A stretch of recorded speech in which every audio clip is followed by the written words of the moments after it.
पहला जी अपने कुमारों को पढ़ने वालों को ही बता रहे, कौमार आचरित प्राप्यो धर्मान भागवता इसकी इसी की चौपाई रामायण में श्लोक की हिंदी पर तुलसीदास जी, बड़े भाग्य मानस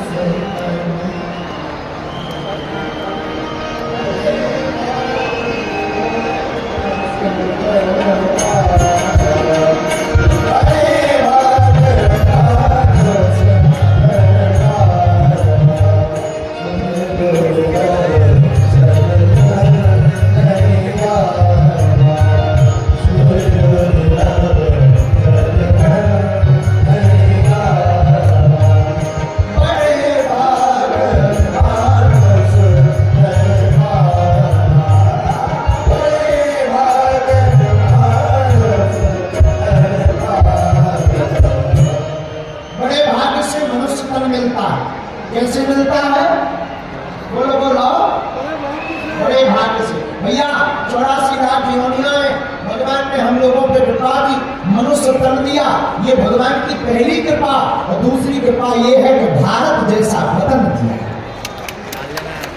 अगर विचार करो, अगर हम तुम में से कोई भैंसिया होता,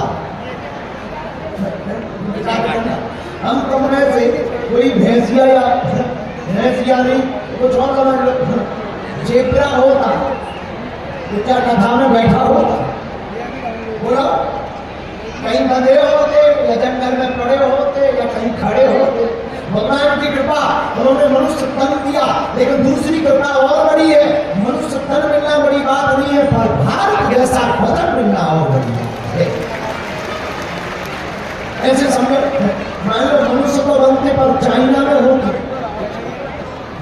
मनुष्य बनते अगर चाइना में होते तो क्या तुम भागवत सुन रहे होते? बोलो, जोर से बोलो। वही छोटी छोटी सी आंखें कर रहे हो, ठीक ठाक ये भगवान की बड़ी कृपा, मनुष्य तन। दूसरी कृपा भारत जैसा वतन, और तीसरी कृपा सनातन धर्म। यही कृपा सनातन में ना होते थे और कहीं होते, अगर चर्च वालन में होते तो रविवार आ जाते। और बड़ी कृपा है, सनातन धर्म में प्रभु ने हमें जन्म दिया, ये सौभाग्य है।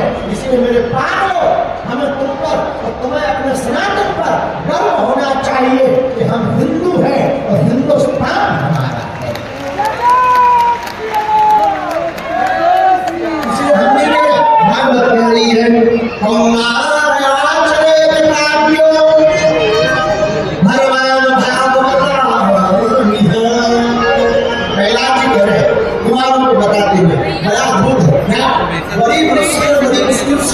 मनुष्य कर पाकर भगवान का भजन नहीं कर पाए। मेरे प्रियजनों, मेरे साधुओं, मेरे पागलों, मेरी आत्माओं, एक बात गांठ बांध लेना, मनुष्य कर पाकर भगवान की समृद्धि, भगवान की कृपा, भगवान की छाया, भगवान की लीला, भगवान के रूप, भगवान का धाम, भगवान का नाम, भगवान की कथा को श्रवण नहीं कर पाए, रूप नाम लीला रस का अनुसरण नहीं कर पाए, उनकी छत्र छाया नहीं पा पाए, तो हमारा जीवन, हमारा जीना, हमारा जन्म लेना तीनों ही बेकार है। मनुष्य तब सौभाग्य का, मनुष्य के बाद सनातन धर्म की प्राप्ति के बाद हम बुद्धत्व को पा जाए, हम सत्य को पा जाए, हम अपने आप को जान ले। अंग्रेजी का एक शब्द है हु आई एम, मैं कौन हूँ। भैया मैं कौन हूँ, इसी का तो पता करना है। इसी के लिए तो हमें भगवान ने मनुष्य बनाया। मैं कौन हूँ, इसी का पता करना है। और लोग हमसे पूछते, महाराज आप कौन है? हम नाम बता देते, आप भी नाम बता देते, पर असली परिचय नहीं है। एक भक्कड़ महात्मा हमसे कहते थे, पंडित जी जाति हमारी आत्मा, प्राण हमारा,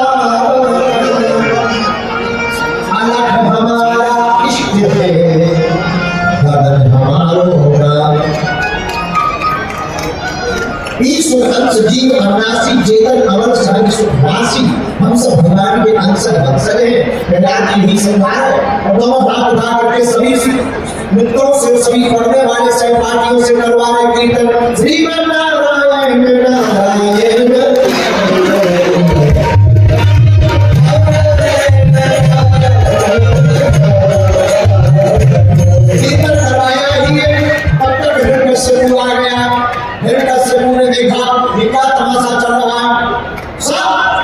बालकों को पकड़ पकड़ करके बांध दिया, प्रहलाद जी को भी खंभे में बांध दिया, खंभे में बांधा, बांध करके प्रहलाद जी को कहा था तेरा भगवान कहाँ?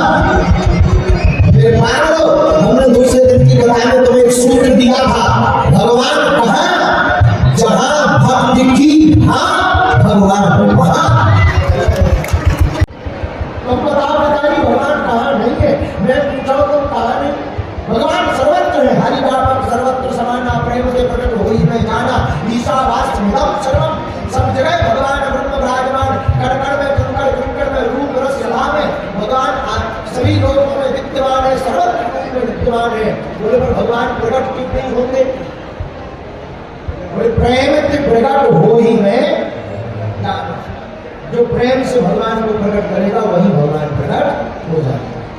हाथ में तलवार ली हिरण्यकश्यप ने, मार डाली, या तो आज तुम्हारा भगवान आएगा नहीं तो तुम नहीं बचोगे। प्रहलाद जी बोले हुई यही सुई जो राम रचिया था, जो भगवान ने रचा होगा वही होगा।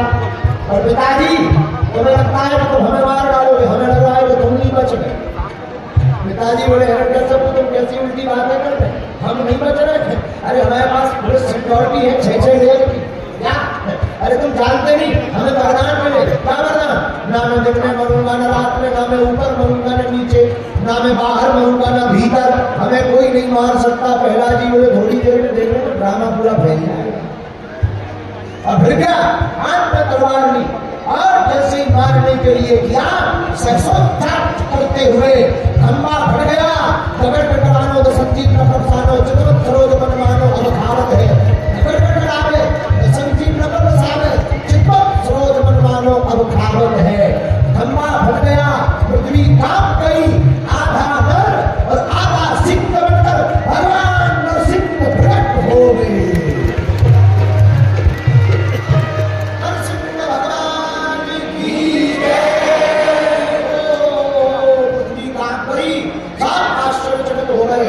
थोड़ी देर के लिए तो हिरण्यकश्यप भी डर गया, बाद में उसे लगा हमारा कुछ बिगड़ना है नहीं, क्या डर, मारपीट हो जाएगी, दवाई करवा लेंगे, मरना है।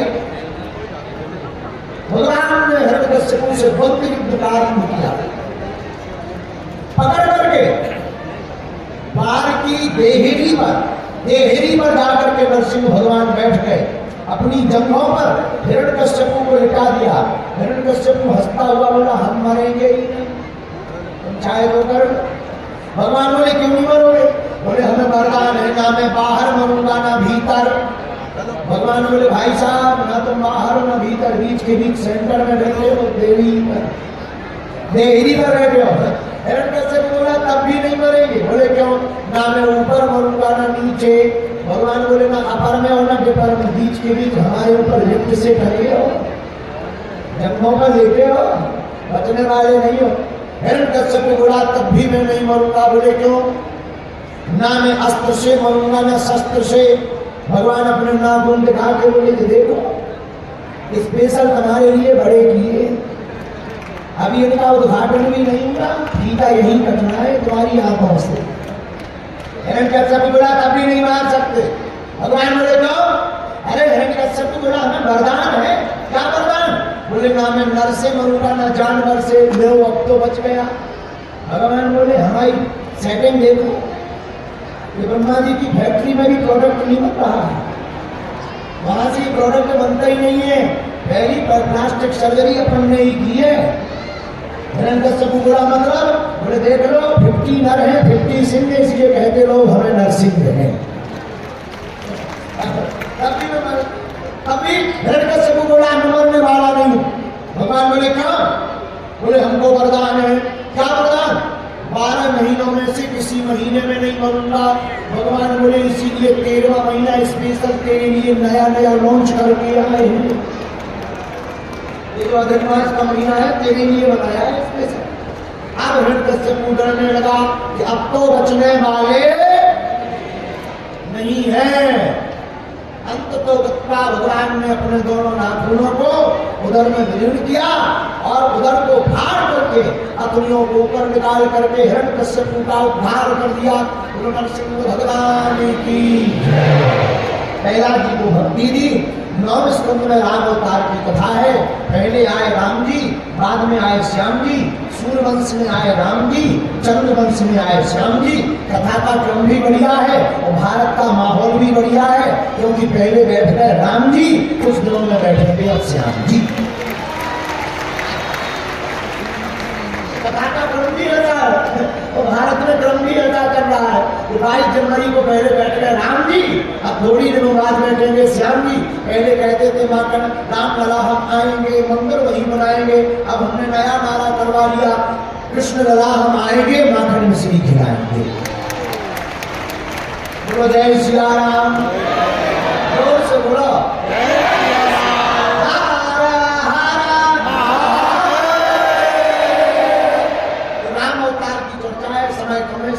प्रणाम भर कर लेते हैं।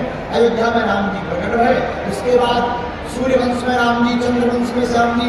वंशावली का बड़ा वर्णन आया है, वर्णन करने में रात निकल जाएगी, भगवान आ नहीं पाएंगे। इसलिए आइए हम सब भगवान को पुकार करके बुला लेते हैं। 10वें स्कंद में भगवान के अवतार की वर्णन की चर्चा है। कथितो वंश विस्तारो भवतो सोमसूर्यं चोभयं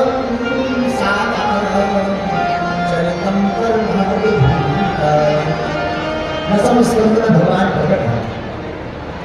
किसकी यहाँ? मथुरा के राजा उग्रसेन का बेटा कंस बड़ा अत्याचारी, अपने पिता को ही कारागृह में डाल दिया। एक चचेरी बहन थी जिसका नाम था देवकी। देवकी का विवाह वसुदेव से किया। समाज में अपनी छवि बनाने के चक्कर में, पिक्चर को मोटिवेट करने के चक्कर में अपनी बहन का विदा करने के लिए पैदल नगर से बाहर गए। और पहली बार इतना दयालु बना, आंखों में झूठे झूठे आंसू, घड़ियाल वाले, और बाहर में गया। तब तक आकाशवाणी हुई, हे राजा वंश, जिस बहन की विदा तो इतनी प्रसन्नता से कर रहा है, इसी का 8वां लाल तेरा काल होगा। इसी का 8वां लाल तेरा काल होगा। अब तो राजा कंस का दिमाग खिसक गया, इसका लाल हमारा काल होना है, बड़ा गड़बड़। एक काम करो, ना रहे बीन न बजे बांसुरी, बेजती को ही मार दो, तो ना लाल होगा ना काल होगा। बोलो जय बजरंगबली। मारने के लिए तलवार निकाली। तब तक श्री वसुदेव जी ने कहा, पति का धर्म है पत्नी की रक्षा करना, और पत्नी का धर्म है पति को पतन से बचाना। भाई पत्नी का अर्थ क्या? पत्नी का अर्थ है जो पति को पतन से बचाए। और आजकल तो अंग्रेजी में पत्नी को कहते हैं वाइफ। वाइफ अपने सनातन का बहुत ज्यादा मेलजोल नहीं खाता है। भैया पत्नी का बहुत अच्छा मेलजोल है। पत्नी का अर्थ है, बोले कौन? बोले जो पति को पतन से बचाए वो पत्नी। बोलो जय सिया राम। अब आजकल तो इतने अंग्रेजी के नाम लगे, हमारा तो कोई निजी अनुभव है नहीं, हम तो दूसरों के ही अनुभव को ठोकते रहते हैं, बोलते रहते हैं। अब तो चला अभी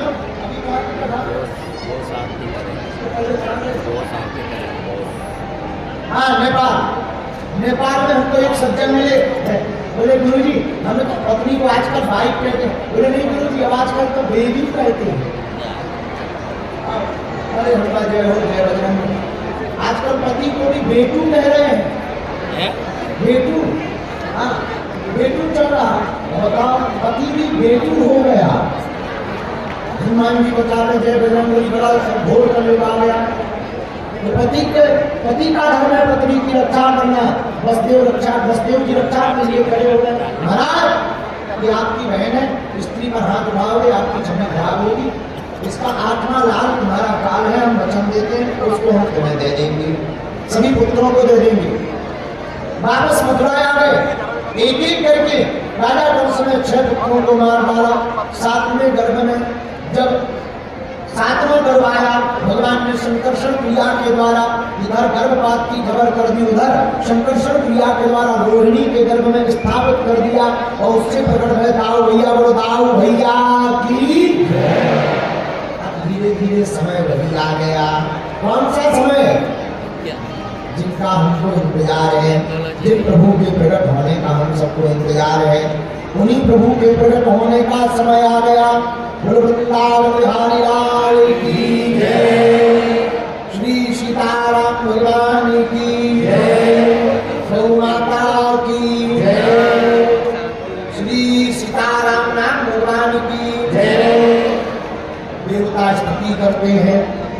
पाप जब बहुत बढ़ गया, अत्याचार बढ़ गया, पाप बढ़ गया, जब पाप भयंकर बढ़ा तब पाप के भार का हरण करने के लिए भगवान का अवतार लेते।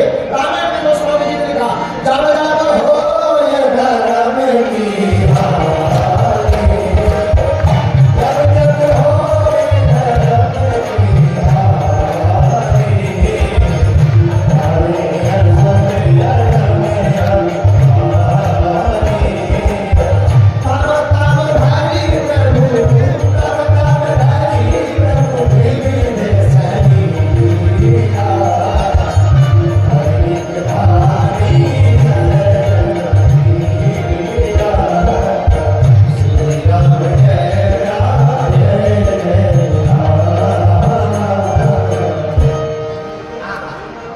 जब जब धर्म की हानि होती, अधर्म बढ़ जाता, तब तब भगवान इस पृथ्वी पर प्रकट होते हैं। अब समय आ गया, कौन सा? भादों का महीना, अष्टमी तिथि, कृष्ण पक्ष, अष्टमी तिथि, बुधवार का दिन। कौन से दिन? बुधवार के दिन। भाद्रपद महीना, कृष्ण पक्ष, अष्टमी तिथि, बुधवार का दिन, रोहिणी नाम का नक्षत्र। कौन से नक्षत्र में? रोहिणी नाम का नक्षत्र। हर्षण योग, बबकरण। ठीक रात्रि मध्य रात्रि में 12 बजे 4 भुजाओं का सूप लेकर के पृथ्वी के भार का हरण करने, धर्म की स्थापना करने, अधर्म का नाश करने, पूर्ण परमात्मा जगन्नाथ जगदीश जगन्नाथ श्री भगवान चोर मानव चोर मुरली मनोहर भैया उद्धार वाली श्री ठाकुर कृष्णचंद्र सरकार प्रकट होवे। मध्य रात्रि में प्रकट है। कहानी सब कथा सबको पता है। रात्रि में ही वहां पर वसुदेव जी जाकर गोकुल में ठाकुर जी को रखाए, कन्या ले आए। इधर कन्या हाथ से कंस के छूट गई। मुझे क्या मारता, तेरा मारने वाला पहले ही फिर में प्रकट हो चुका। सीधा बधाई गबरी। कहा? गोकुल में भगवान प्रकट हुए। प्रातः काल हुआ, बधाई गा रही और श्लोक की स्तुतियां गा रही। देवता फूल बरसा रहे, सब लोग गा रहे, हम भी गा रहे। हे प्रकट कृपाला दीन दयाला कौशल्या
आज की कथावरण कल फिर मिलेंगे, कल 4 बजे नहीं 12 बजे मिलेंगे विधो दरबार के साथ। लेकिन अभी हम रुकेंगे और अभी आपको बीच बीच में विराट की भाव में सुनने देंगे।